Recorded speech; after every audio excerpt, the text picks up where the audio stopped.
Think about an object in an elongated orbit like a comet and how its speed changes with distance.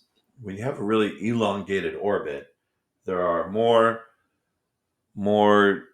dramatic changes in speed than when you have a more circular orbit, one that has an eccentricity close to zero.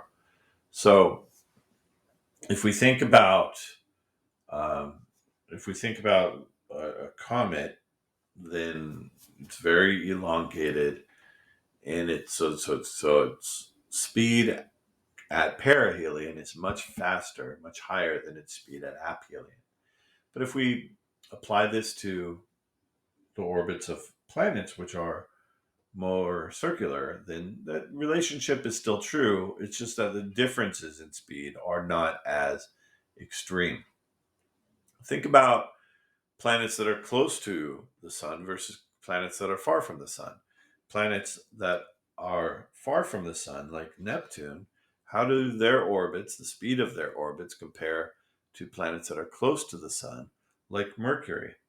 Well, the speed of an object in a stable orbit depends on its distance from the sun, not on not on mass or other factors. So, a planet that's far from the sun would travel slower compared with an inner planet such as Venus or Mercury.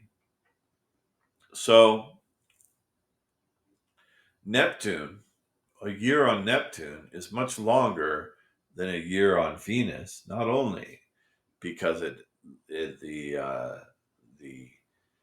distance traveled is much greater because it's much farther away, but also because it's moving more slowly around the sun.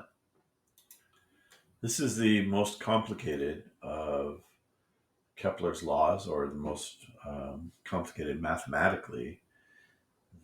This is Kepler's third law. Kepler's third law says that the square of the orbital period is proportional to the cube of the orbit's semi-major axis.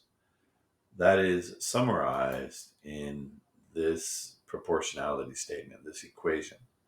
Okay, capital T is the symbol we use for period. The period is the amount of time it takes uh, for one cycle to happen. So it's the amount of time it takes for the planet to move through one uh, revolution of the sun, or what we call a year. So the period squared is proportional to the cube of the semi-major axis. Remember, the semi-major axis was represented by the letter a, lowercase a. So a cubed is proportional to t squared. We can see this graphed on the left here. We can see that as t squared increases, a cubed also increases steadily.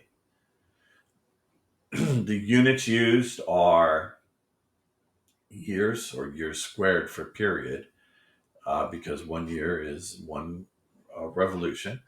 And we see AU cubed.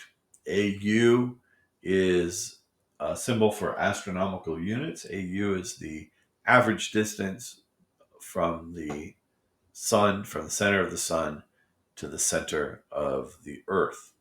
So when we talk about distances between planets in the solar system, it's convenient to talk about them in astronomical units instead of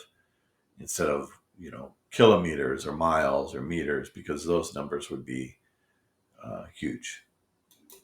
So I recommend that you put Kepler's third law in your notes. It's, as I said, it's represented by that that proportionality statement, t capital T squared. Don't use lowercase because that would be time. So capital T squared, period squared, is proportional to the length of the semi-major axis cubed. Kepler's famous for determining his three laws of planetary motion, but he didn't do it all on his own. Uh, Kepler Kepler did the calculations but he did the calculations based on observations made by other astronomers, especially a Danish astronomer named Tycho Brahe. And Brahe was an interesting character. But he took very careful, meticulous observations over many years of the planets. And Johannes Kepler analyzed that data and found these patterns. Those patterns are what he described in his three laws of planetary motion. So anytime a new object is discovered that orbits a star or orbits the sun in particular, the Kepler's laws of planetary motion are effective at describing the orbit of that object. Even if you just notice the object at one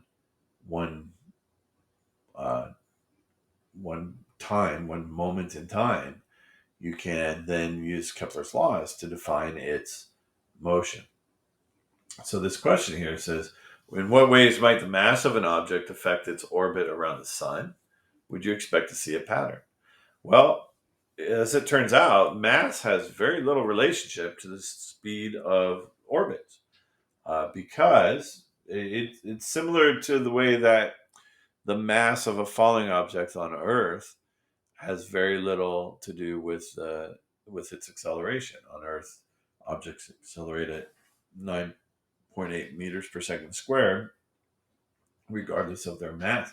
Well, when you have a smaller object orbiting a much more massive object like the sun, it's really the mass of the sun that affects the speed of the orbit, not the mass of the satellite that's orbiting the sun.